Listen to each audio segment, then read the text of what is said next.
안녕하세요. 오픈넷입니다. 지난번 영상에서 저희는 인터넷이 어떻게 작동하는지 살펴보았습니다. 모든 라우터들이 각자 옆으로 한 칸씩만 전달한다는 약속만 지킨다면 모두가 무료로 정보를 주고받을 수 있어서 추가적인 망 이용료는 있을 수 없다는 망 중립성의 개념을 소개해드렸죠. 그런데 인터넷이 무료라면 우리가 인터넷에 접속하기 위해 지불하는 돈은 무엇일까요? 이는 말 그대로 접속료입니다. 인터넷에 속한 기존 라우터들 중 최소 하나와는 물리적으로 연결이 되어야 무료 통신의 세계를 누릴 수 있습니다. 따라서 우리는 이 세계와 연결되는 접속 비용을 접속 대상 라우터에게 내야 하고 그 값은 접속 용량, 즉 파이프의 크기에 비례하죠. 참고로 그 접속 대상 라우터를 제공하는 것이 망 사업자입니다. 인터넷 접속료는 접속 용량에 따라 정해집니다. 만약 모든 라우터들이 서로 전달한 데이터의 양에 비례해 전달료를 받겠다고 나서면 그 거래 비용만으로 인터넷의 무료의 마법은 무너져 버릴 것입니다.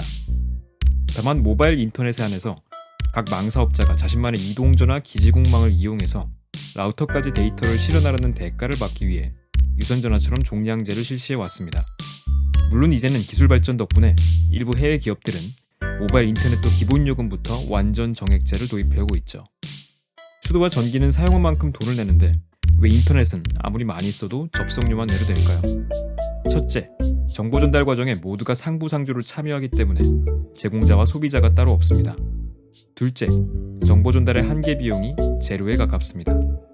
우리가 공중파 고화질 TV를 보면 수많은 데이터가 들어오지만 TV를 오래 본다고 돈을 더 내지는 않습니다.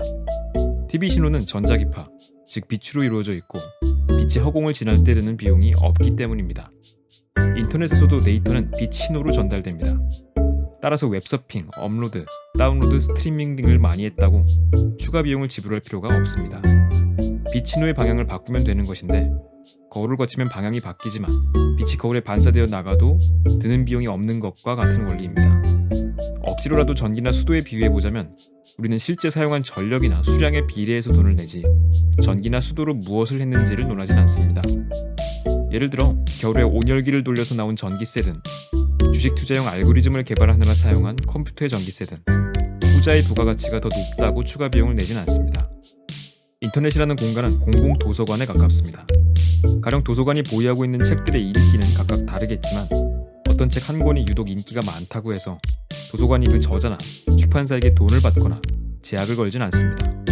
왜냐하면 아무리 많은 사람들이 보더라도 순서대로 그 책을 빌려보는 한 도서관에 추가 비용이 발생하지는 않습니다.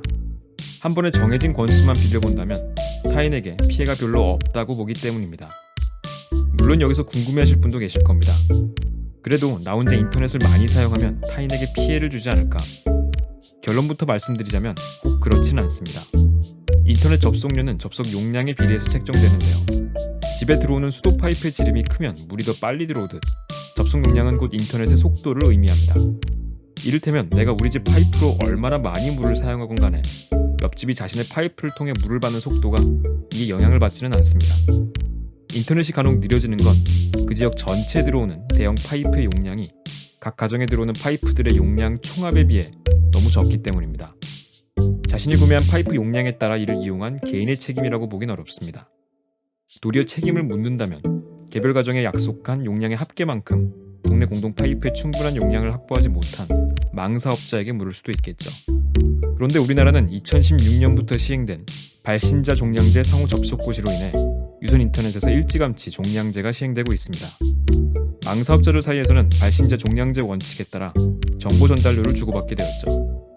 그 결과 망사업자들이 좋은 컨텐츠를 자신의 네트워크에 유치하기를 꺼려하게 되었습니다. 다른 망사업자 소속 이용자들이 이를 이용할 때 자신의 방에서 외부망으로 발신해야 할 데이터의 양이 늘어나게 되고 이에 비례해서 정산해줘야 하기 때문이죠. 결국 망사업자들 사이에 좋은 컨텐츠를 호스팅하려는 경쟁이 없어지며 인터넷 접속료가 높아졌습니다. 가령 2017년 3분기 기준으로 서울의 월 인터넷 접속료는 초당 1MB에 3.77달러였는데요.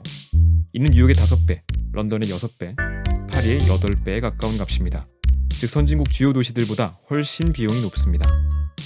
게다가 망사업자들은 콘텐츠 제공자들에게 발신자 종량제의 부담을 그대로 전가하기도 하죠. 그러다 보니 아프리카 TV 같은 영상 플랫폼은 연간 영업이익 150억 원을 거의 그대로 접속료로 납부합니다.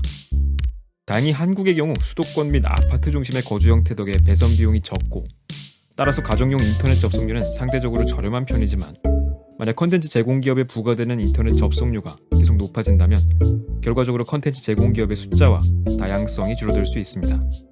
그리고 그 부담이 이용자에게도 전가된다면 서비스의 품질과 가격도 악화되겠죠.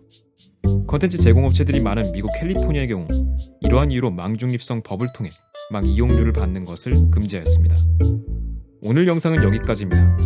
다음 영상에는 최근 망중립성 관련 논쟁들을 설명해드리며 이번 영상 시리즈를 마무리해볼까 합니다. 고맙습니다.